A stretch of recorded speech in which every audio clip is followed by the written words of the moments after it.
अस्सलाम वालेकुम गाइस। तो आज हम डिस्कस करने वाले हैं इलेक्ट्रॉन ट्रांसपोर्ट चेन। तो इलेक्ट्रॉन ट्रांसपोर्ट चेन क्या होती है कि इलेक्ट्रॉन ट्रांसपोर्ट चेन, जैसे कि इसके नाम में ही लिखा हुआ है कि इसमें इलेक्ट्रॉन ट्रांसपोर्ट होते हैं। ठीक है, इलेक्ट्रॉन ट्रांसपोर्ट होकर हमें क्या मिलेगी, बाद में एटीपी मिलेगी। वो अभी हम देखेंगे कि वो कैसे मिलती है, लेकिन अभी फ़िलहाल हम ये देखेंगे कि हमें इलेक्ट्रॉन कहाँ से मिले। ठीक है, जो हम इस चेन रिएक्शन में ट्रांसपोर्ट करने वाले हैं वो इलेक्ट्रॉन हमें किस पाथवे के थ्रू मिल रहे हैं, कहाँ से मिल रहे हैं हमारी बॉडी में। सही है, तो all the metabolic pathway eventually lead to formation of carbon dioxide and water and hydrogen ion. ठीक है, तो हमारी बॉडी में जो भी मेटाबॉलिक पाथवे हो रहे होते हैं, जैसे ग्लूकोज के, जैसे ग्लाइकोलाइसिस हो गया, अमीनो एसिड के या फैटी एसिड के, ठीक है, इवेंचुअली ये सारे ग्लाइकोलाइसिस में चले जाते हैं और ग्लूकोज में कन्वर्ट होकर, और फिर हमें क्या मिलता है, प्रोडक्ट हमारे पास होता है कार्बन डाइऑक्साइड, वाटर और plus hydrogen ion. Hydrogen ion जो है वो इन ग्लूकोज, अमीनो एसिड और फैटी एसिड से रिमूव किए जाते हैं by a coenzyme NAD and FAD। ठीक है, NAD हमारे पास क्या है, हमारा जो विटामिन B3 है, ठीक है, नायासिन, this is coenzyme for NAD and FAD is vitamin B2। ठीक है, तो हमारे पास NAD और FAD जो है वो बॉडी में होते हैं। ये क्या करते हैं, ये हमारे इन glucose, amino acid and fatty acid से हाइड्रोजन आयन निकाल लेते हैं। ठीक है, अब ये जो रिमूवल ऑफ हाइड्रोजन है वो ही हमारे पास इक्विवेलेंट है रिमूवल ऑफ इलेक्ट्रॉन से, यानी कि हमारे पास जितने हाइड्रोजन आयन होंगे उतने ही हमारे पास इलेक्ट्रॉन होंगे। जैसे यहाँ पे 2 हाइड्रोजन रिमूव किए, किसने, NADH ने, और FADH2 ने भी 2 हाइड्रोजन, यानी कि FAD जो है वो FADH2 में कन्वर्ट हो गया, यानी कि इसके पास 2 हाइड्रोजन आ गए। तो यहाँ पे 2 हाइड्रोजन हमारे इक्वल किसके हैं, 2 प्रोटॉन और 2 इलेक्ट्रॉन के इक्वल है। या फिर हम इसको ऐसे भी लिख सकते हैं, 2 हाइड्रोजन है, एक हमारे पास हाइड्रोजन आ गया, उसके ऊपर माइनस साइन आ गया। माइनस क्यों आया मैं आपको अभी बताती हूँ। और एक हमारे पास हो जाएगा प्रोटॉन। ठीक है, प्रोटॉन, या हाँ प्रोटॉन हो जाएगा एक। अब वो कैसे होगा, जैसे हमने अभी बात की कि एक हाइड्रोजन के पास एक प्रोटॉन है और एक इलेक्ट्रॉन है। ठीक है, तो ये 2 हाइड्रोजन थे तो इसके पास 2 प्रोटॉन और 2 इलेक्ट्रॉन थे। लेकिन अब हम जब इसको माइनस साइन ऊपर लगाएंगे तो इसका मतलब क्या होगा कि एक हाइड्रोजन के पास अपना एक प्रोटॉन है, एक इलेक्ट्रॉन है और एक दूसरा इलेक्ट्रॉन है जो दूसरी वाले इस हाइड्रोजन आयन से इसको मिला है। ठीक है, और बाकी क्या बचा इस हाइड्रोजन के पास, इसके पास बचा सिर्फ अपना प्रोटॉन, क्योंकि इसने अपना इलेक्ट्रॉन जो है वो डोनेट कर दिया इस वाले हाइड्रोजन को। ठीक है, तो जब ये वाला हाइड्रोजन ऊपर इसके माइनस साइन आ जाएगा तो इसका मतलब क्या है कि एक प्रोटॉन है इसके पास, अपना एक इलेक्ट्रॉन है और एक दूसरा भी इलेक्ट्रॉन है इसके पास। सही है, तो अब हम देखते हैं कि हमें इन इलेक्ट्रॉन्स जो अब मिले हैं हमें हाइड्रोजन की शक्ल में, हम इसको कैसे ट्रांसपोर्ट किया जाता है माइटोकॉन्ड्रिया में। ठीक है, अभी हमें इनको माइटोकॉन्ड्रिया में ट्रांसफ़र करना है क्योंकि हमारी इलेक्ट्रॉन ट्रांसपोर्ट चेन वहीं पे होती है। तो नोट करके हमने यहाँ पे लिखा हुआ है कि NAD accept 1 proton and 2 electron but FAD accept 2 proton and 2 electron. तो FAD को हम FADH2 लिखते हैं बिकॉज ये कर सकता है एक्सेप्ट 2 प्रोटॉन और 2 इलेक्ट्रॉन। लेकिन NADH प्लस H पॉजिटिव हम क्यों लिखते हैं, क्योंकि NADH क्या है कि सिर्फ वो एक प्रोटॉन एक्सेप्ट कर सकता है और 2 इलेक्ट्रॉन एक्सेप्ट कर सकता है, यानी कि वो 2 प्रोटॉन 2 इलेक्ट्रॉन यानी कि H2 एक्सेप्ट नहीं कर सकता, इसलिए हम इसको S से लिखते हैं NADH। ये जो H मैंने आपको यहाँ पे बताया था कि इसके पास एक प्रोटॉन होता है, 2 इलेक्ट्रॉन होता है।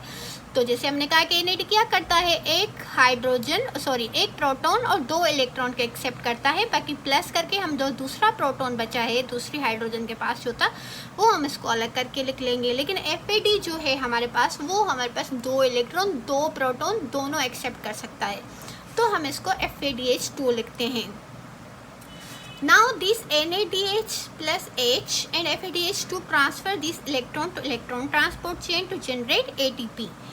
Electron transport chain occur at the inner membrane of mitochondria because its enzymes and protein complexes are present on inner membrane of mitochondria along with coenzyme Q.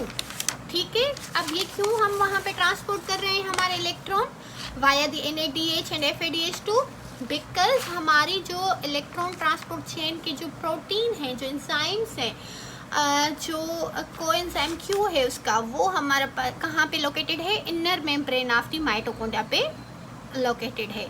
अब जो आउटर मेम्ब्रेन ऑफ माइटोकॉन्ड्रिया है, ठीक है, it is permeable, सही है, outer वाली membrane तो permeable है, लेकिन inner membrane is not permeable. तो वहाँ पे हमारे पास क्या होते हैं, ट्रांसपोर्टर होते हैं जो ट्रांसपोर्ट करते हैं इस NADH और FADH को।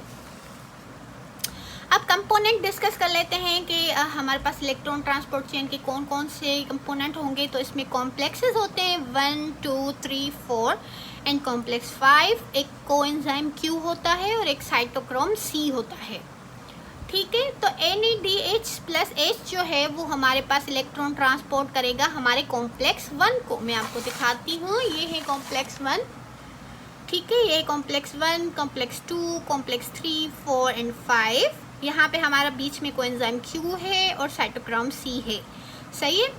तो अब ये जो NADH है हमारे पास, वो क्या करेगा, अपने इलेक्ट्रॉन किसको ट्रांसपोर्ट करेगा, कॉम्प्लेक्स 1 को, लेकिन FADH2 जो है वो अपने इलेक्ट्रॉन कॉम्प्लेक्स 2 को ट्रांसपोर्ट करेगा, ठीक है। तो ये बातें हो गई। उसके बाद हम क्या करेंगे, लास्ट में क्या होगा हमारे पास कि ऑक्सीजन हमारे पास होगा, वो क्या करेगा, act as an electron acceptor to provide energy. तो जैसे ही ये इलेक्ट्रॉन हमारे पास ट्रांसपोर्ट होते रहेंगे तो हमारी एनर्जी जो है वो जनरेट होती रहेगी, और लास्ट में वो एनर्जी कौन एक्सेप्ट करेगा, ऑक्सीजन एक्सेप्ट करेगा, ठीक है, टू जनरेट आवर ATP, ठीक है। अब कोएंजाइम Q क्या करता है, transfer electron from complex 1 and complex 2 to complex 3, सही है। अब कोएंजाइम Q हमारे पास यहाँ पे है कॉम्प्लेक्स 2 और कॉम्प्लेक्स 3 के बीच में। तो कोएंजाइम Q क्या करता है कि जो हमारे इलेक्ट्रॉन NADH और FADH2 ने कॉम्प्लेक्स 1 और कॉम्प्लेक्स 2 को दिए थे, ये कोएंजाइम Q क्या करेगा कि इनसे दोनों से इलेक्ट्रॉन लेकर कॉम्प्लेक्स 3 को ट्रांसफ़र कर देगा, ठीक है। उसके बाद कोएंजाइम Q ट्रांसपोर्ट ये हो गया। उसके बाद क्या हो गया कि इन cytochrome C transfer electron from complex 3 to complex 4। अब 1 और 2 से किसने लिए, कोएंजाइम Q ने इलेक्ट्रॉन लिए और उसको कॉम्प्लेक्स 3 को दे दिए। अब कॉम्प्लेक्स 3 से इलेक्ट्रॉन लेगा हमारे पास साइटोक्रोम C और वो ट्रांसफर कर देगा हमारा किसको कर देगा, कॉम्प्लेक्स नंबर 4 को ट्रांसपोर्ट कर देगा इलेक्ट्रॉन, ठीक है। उसके बाद क्या होगा कि because when oxygen accept electron it become highly reactive, proton react with it and make water. तो लास्ट में हमारे पास क्या होगा कि कॉम्प्लेक्स 4 से जो है वो हमारे पास ऑक्सीजन जो है वो इलेक्ट्रॉन एक्सेप्ट कर लेगा और वो हाईली रिएक्टिव बन जाएगा। जब वो हाईली रिएक्टिव बन जाएगा तो वो हमारे पास जो हाइड्रोजन आयन है उनके साथ रिएक्ट कर जाएगा और वाटर में कन्वर्ट हो जाएगा, ठीक है। तो यहाँ पे आप देख सकते हैं ये हमारे पास साइटोक्रोम C था जो क्या कर रहा था, कॉम्प्लेक्स 3 से कॉम्प्लेक्स 4 को दे रहा था हमारे पास इलेक्ट्रॉन। फिर कॉम्प्लेक्स 4 ने क्या किया कि ऑक्सीजन को अपने इलेक्ट्रॉन ट्रांसपोर्ट कर दिए। ऑक्सीजन ने जब इलेक्ट्रॉन ट्रांसपोर्ट कर दिए तो ये हाईली रिएक्टिव मॉलिक्यूल बन गया। जब ये हाईली रिएक्टिव बन गया तो ये हाइड्रोजन आयन से क्या करेगा, अपने जो है वो रिएक्ट कर जाएगा और वाटर को प्रोड्यूस करेगा, ठीक है। अब ये हाइड्रोजन आयन कहाँ से आए, ये हाइड्रोजन आयन हमारे पास यहाँ से आए। ये वाला जो हाइड्रोजन आयन था जो प्रोटॉन था, ठीक है, जो प्रोटॉन थे, इलेक्ट्रॉन तो हमारे यहाँ से ट्रांसपोर्ट हो गए कॉम्प्लेक्स 1 2 3 में, जो लेकिन प्रोटॉन बचे, जो हमारे हाइड्रोजन आयन के पास क्या था, एक इलेक्ट्रॉन था और एक प्रोटॉन था। तो जो प्रोटॉन हमारे बचेंगे वो प्रोटॉन हमारे इस ऑक्सीजन रिएक्टिव से रिएक्शन करेंगे और वाटर बना देंगे।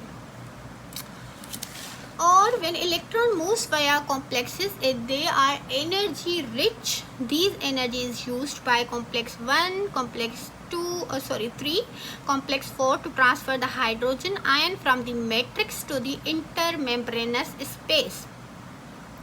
अब जैसे इलेक्ट्रॉन इस कॉम्प्लेक्स 1 और 3 और 4 से जो है वो ट्रांसपोर्ट हो रहे हैं, 2 हम यहाँ पे इंक्लूड नहीं कर रहे हैं। तो क्योंकि ये इलेक्ट्रॉन जो है हमारे पास वो हाईली चार्ज मॉलिक्यूल होते हैं, इनके पास एनर्जी होती है, तो ये कॉम्प्लेक्स 1 और 3 और 4 क्या कर देगा, ये इस एनर्जी को यूटिलाइज करेगा और हाइड्रोजन आयन जो ये यहाँ पर हमारे पास मैट्रिक्स में है वो उसको ट्रांसपोर्ट करेगा इंटर मेम्ब्रेनस स्पेस में। ये इनर मेम्ब्रेन है, ये आउटर मेम्ब्रेन है, और इन दोनों के बीच वाला ये जो स्पेस है इंटर मेम्ब्रेनस स्पेस, उसमें हाइड्रोजन आयन आकर हमारे पास एक्यूमुलेट होना शुरू हो जाएंगे।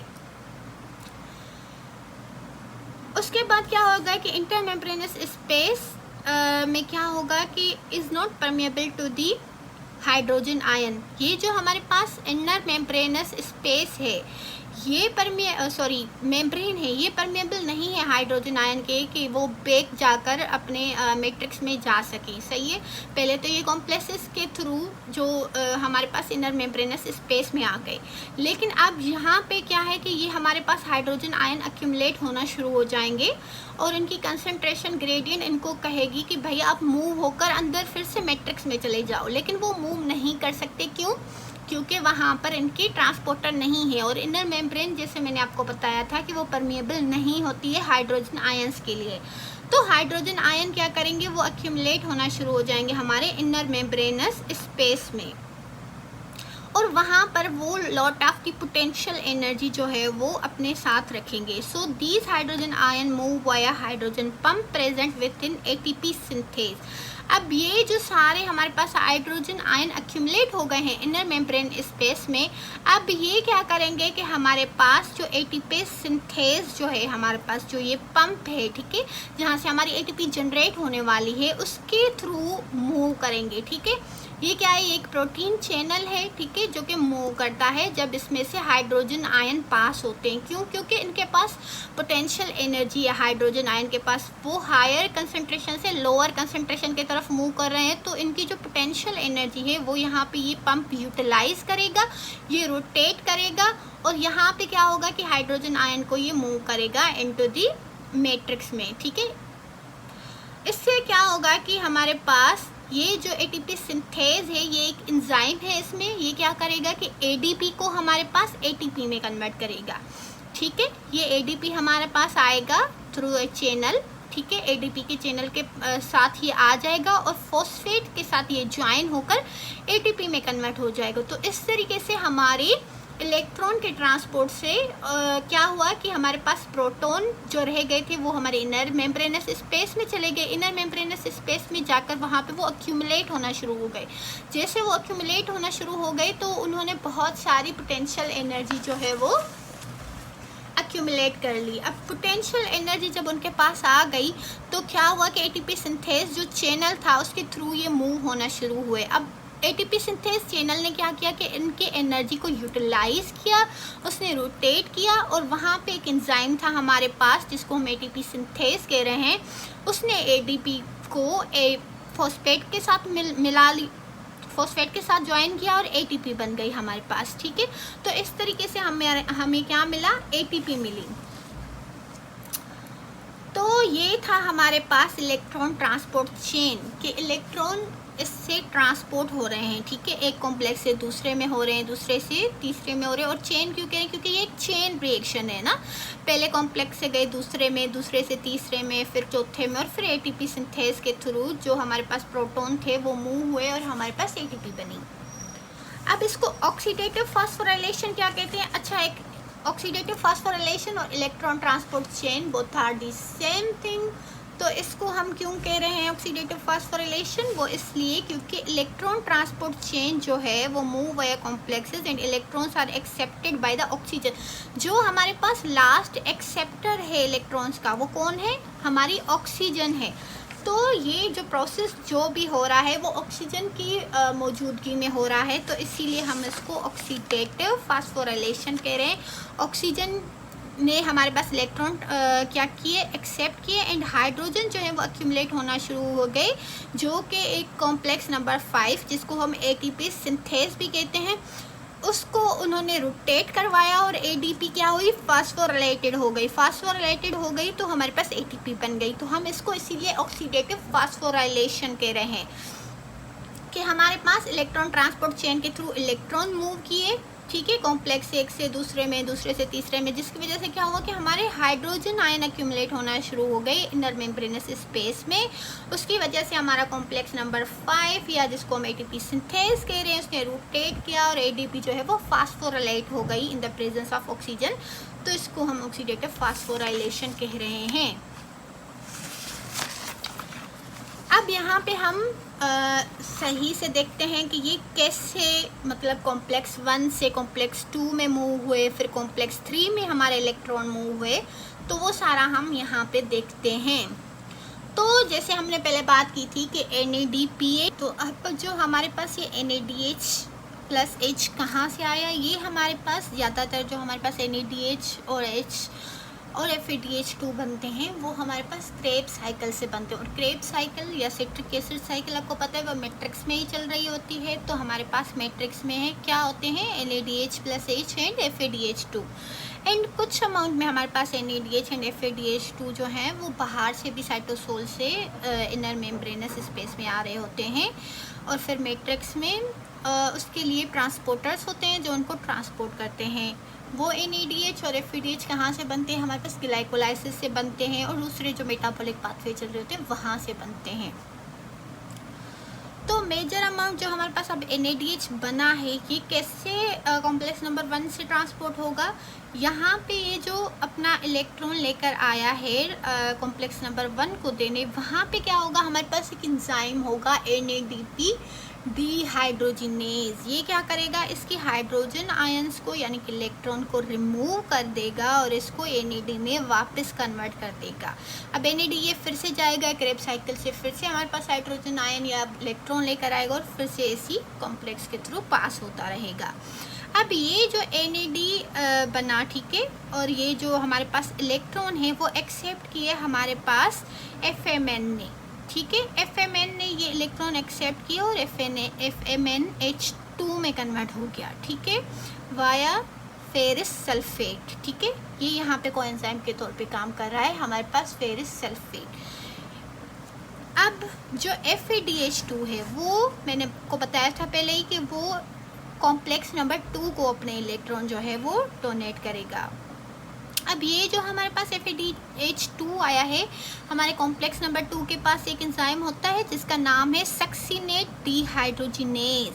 ये क्या करेगा, सक्सिनेट डिहाइड्रोजिनेज इस FADH2 को FAD में कन्वर्ट कर देगा और ये फिर से FAD जाएगा और सिट्रिक एसिड साइकिल या क्रेब्स साइकिल से फिर से इलेक्ट्रॉन लेकर आएगा। और ये जो इलेक्ट्रॉन हमारे पास यहाँ पे रहे वो क्या कहते हैं, इसको एक्सेप्ट कर लिए हमारे पास कोएंजाइम Q ने, ठीक है, और ये कन्वर्ट हो गया कोएंजाइम Q H2 में। और यहाँ पे जो FMNH2 था उससे भी हमारे कोएंजाइम Q ने इलेक्ट्रॉन ले लिए। जैसे मैंने आपको पहले ही बताया था कि कॉम्प्लेक्स 1 और कॉम्प्लेक्स 2 से कोएंजाइम Q इलेक्ट्रॉन ले लेगा और वो ट्रांसपोर्ट करेगा हमारे कॉम्प्लेक्स नंबर 3 को। तो अब हम कॉम्प्लेक्स नंबर 3 का देखते हैं। कॉम्प्लेक्स नंबर 3 में हमारे पास होता है साइटोक्रोम B। अब ये कोएंजाइम Q जो है वो अपने इलेक्ट्रॉन ट्रांसपोर्ट कर देगा इस वाले हमारे पास आयरन को, ठीक है। इस वाले आयरन को जब ये इलेक्ट्रॉन ट्रांसपोर्ट कर देगा तो फिर ये क्या होगा कि ये हमारे पास ऑक्सीडाइज हो जाएगा, ठीक है। ऑक्सीडाइज हो जाएगा तो हमारे पास जो साइटोक्रोम C है, ठीक है, साइटोक्रोम C इस ऑक्सीडाइज आयरन से फिर से इलेक्ट्रॉन ले लेगा और इसको फिर से रिड्यूस फॉर्म में कन्वर्ट कर देगा। अब ये साइटोक्रोम C क्या करेगा, ये कॉम्प्लेक्स नंबर 3 से मूव करवाने वाला है इलेक्ट्रॉन कॉम्प्लेक्स नंबर 4 के पास। कॉम्प्लेक्स नंबर 4 के पास हमारे पास होता है साइटोक्रोम A प्लस A3, ठीक है। अब ये क्या करेंगे, ये फिर से क्या करेंगे हमारे पास कि ये जो हमारा आयरन था रिड्यूस फॉर्म में, ठीक है, उसको फिर से कन्वर्ट कर देंगे ऑक्सीडाइज फॉर्म में। और इस आयरन से हमारे पास अब इलेक्ट्रॉन ले लेगा हमारा ऑक्सीजन, ठीक है, जो कि लास्ट हमारा एक्सेप्टर है इलेक्ट्रॉन्स का। अब ये ऑक्सीजन जैसे ही इलेक्ट्रॉन एक्सेप्ट करेगा तो ये रिएक्टिव बन जाएगा, ठीक है, ये टूट जाएगा हाफ ऑफ मॉलिक्यूल में। जैसे O2 होता है तो ये O में कन्वर्ट हो जाएगा। अब ये O जो है वो हाईली रिएक्टिव होता है और ये हमारे हाइड्रोजन आयन के साथ बाइंड हो जाएगा और यहाँ पे वाटर में कन्वर्ट हो जाएगा। तो ये तो थी इलेक्ट्रॉन ट्रांसपोर्ट की कहानी कि कैसे हमारे कॉम्प्लेक्स 1 से कॉम्प्लेक्स 2, कॉम्प्लेक्स 3 और कॉम्प्लेक्स 4 में इलेक्ट्रॉन ट्रांसपोर्ट हुए। अब हम देखते हैं कि इसकी वजह से हाइड्रोजन आयन कैसे हमारे मूव कर रहे हैं in the inner membranes space में। तो कॉम्प्लेक्स 1, कॉम्प्लेक्स 3 और कॉम्प्लेक्स 4 से जब इलेक्ट्रॉन पास होते हैं तो वहाँ पे क्या होती है कि एनर्जी जनरेट होती है। वो एनर्जी क्या करवाती है, वहाँ से मूव करवाती है हाइड्रोजन आयन को मैट्रिक्स से into the inner membranes space. जैसे आप देख रहे हैं यहाँ से जैसे इलेक्ट्रॉन मूव कर रहे हैं कॉम्प्लेक्स 1 से, तो हमारे पास हाइड्रोजन आयन जो है वो मूव कर रहे हैं इनर मेम्ब्रेनस स्पेस में। लेकिन कॉम्प्लेक्स नंबर 2 जो है वो हमारे पास ऐसा नहीं करता, उससे हमारे हाइड्रोजन आयन जो है वो मूव नहीं करते। ठीक है, अब कॉम्प्लेक्स नंबर 3 के पास आते हैं तो ये भी हाइड्रोजन आयन को मूव करवा रहा है, ठीक है, इनर मेम्ब्रेनस स्पेस में। और कॉम्प्लेक्स नंबर 4 भी हाइड्रोजन आयन को मूव करवा रहा है इनर मेम्ब्रेनस स्पेस को में। अब जैसे मैंने आपको बताया था कि इनर मेम्ब्रेनस स्पेस में हमारे पास जैसे ही हाइड्रोजन आयन आ जाएंगे तो इनर मेम्ब्रेन ऑफ माइटोकॉन्ड्रिया हमारी इम्परमिएबल है हाइड्रोजन आयंस के लिए, तो हाइड्रोजन आयन वहाँ पे एक्यूमुलेट होना शुरू हो जाएंगे। और कॉम्प्लेक्स नंबर 5 जिसके पास एटीपी सिंथेज है, ठीक है, दिस इज कॉम्प्लेक्स नंबर 5। अब ये क्या करेंगे हाइड्रोजन आयन, ये इस चैनल के थ्रू, ठीक है, मूव करने की कोशिश करेंगे। जब ये इस चैनल से मूव करेंगे तो ये चैनल रोटेट करेगा। रोटेट करेगा तो क्या होगा कि इस चैनल के एक डोमेन पे हमारे पास फॉस्फेट लगे हुए हैं, ठीक है, और एक पे एडीपी लगा हुआ है, ठीक है। तो ये जैसे रोटेट करेगा तो ये एडीपी को फॉस्फोराइलेट करेंगे और एडीपी हमारी कन्वर्ट हो जाएगी एटीपी में, ठीक है। अब हम तो ये हमारे ऐसे एटीपी बन गई। अब हम देखते हैं इन कॉम्प्लेक्सेस के नाम। तो जैसे मैंने आपको बताया था कि ये वाला NADP डिहाइड्रोजिनेज क्या करेगा, इस NADPH को NAD में कन्वर्ट कर देगा। तो यहाँ पे हमारा NAD क्या हुआ, ऑक्सीडाइज हो गया, ठीक है। अब NADH ऑक्सीडो रिडक्टेज हम इसको कहेंगे, ठीक है, Q ऑक्सीडो रिडक्टेज फर्स्ट हमारे कॉम्प्लेक्स का नाम है। सेकंड का नाम है FADH2 Q रिडक्टेज, क्योंकि इसने अपना क्या किया है कि हाइड्रोजन आयन जो हैं या इलेक्ट्रॉन जो हैं वो कोएंजाइम Q को दे दिए हैं, ठीक है, तो उसको रिड्यूस कर दिया है। तो हम इसको क्या कहेंगे, FADH2 Q रिडक्टेज। अब थर्ड वाले का क्या नाम होगा, Q cytochrome C oxido reductase, ठीक है, Q cytochrome C oxidase reductase. उसके बाद फोर्थ का नाम है हमारे पास साइटोक्रोम C ऑक्सीडेज। तो ये थी हमारे पास इलेक्ट्रॉन ट्रांसपोर्ट चेन। यहाँ पे हमारे पास ये लेक्चर हमारा ख़त्म होता है। अगर आपको ये लेक्चर अच्छा लगा है तो please like and subscribe my channel. अच्छा, अब एक और चीज़ है इसमें कि ये जो हमारे पास कॉम्प्लेक्स नंबर 4 है, इसको हमारा साइनाइड पॉइजनिंग, कार्बन मोनोऑक्साइड और सोडियम एजाइड ब्लॉक कर देते हैं। अब ये ब्लॉक हो जाएगा तो यहाँ पे जो इलेक्ट्रॉन है वो ट्रांसपोर्ट नहीं हो पाएंगे हमारे ऑक्सीजन को, जो कि हमारा लास्ट इलेक्ट्रॉन एक्सेप्टर था, ठीक है। लास्ट इलेक्ट्रॉन एक्सेप्टर क्या करेगा, इस वाले इलेक्ट्रॉन्स को एक्सेप्ट नहीं कर पाएगा। तो जो साइटोक्रोम C है हमारे पास, सॉरी A और 3 है, वो क्या करेंगे, वो कॉम्प्लेक्स नंबर 3 से इलेक्ट्रॉन एक्सेप्ट नहीं कर पाएंगे और कॉम्प्लेक्स 3 जो है वो 2 और 1 से इलेक्ट्रॉन एक्सेप्ट नहीं कर पाएगा। तो ये चेन जो है रिएक्शन वो रुक जाएगा। जैसे ये चेन रिएक्शन रुक जाएगा तो हमारे पास जो है वो हाइड्रोजन आयन एक्यूमुलेट नहीं होंगे और उसकी वजह से क्या होगा कि एटीपी सिंथेज जो है वो ब्लॉक हो जाएगा। एटीपी नहीं हमारे पास बनेगी तो हमारे पास क्या हो जाएगा, हमारे पास यहाँ पे एटीपी की डिप्लीशन होना शुरू हो जाएगी, ठीक है। तो इस वजह से हमारे पास जो कार्बन मोनोऑक्साइड है और साइनाइड पॉइजनिंग है या फिर सोडियम एजाइड है, ये इस वाली चेन को ब्लॉक कर देते हैं। तो इसकी वजह से हमारे पास रेस्पिरेटरी जो ये चेन चल रही है जिसकी वजह से एटीपी बन रहे हैं वो नहीं बन पाएंगे। तो अल्लाह हाफिज़।